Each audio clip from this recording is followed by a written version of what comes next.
Abduqodirmi deydi, bo'ldi. Men Abduqodir Husanov masalasida xolis bo'la olmayman.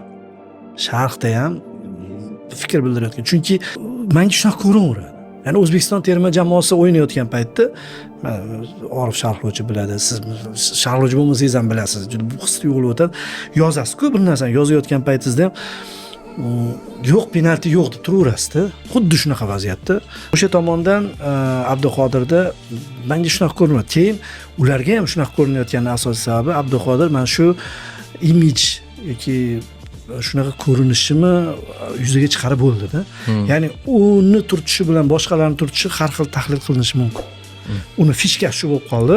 Shuning uchun borib turib rostdan qoida buzgan, foul chegarasida qoida buzgan bo'lsa ham boshqalariga berilishi mumkin bo'lgan penalti unga berilmasligi bu uni mehnatlarining samarasi. Shunga o'rgatdi hamma.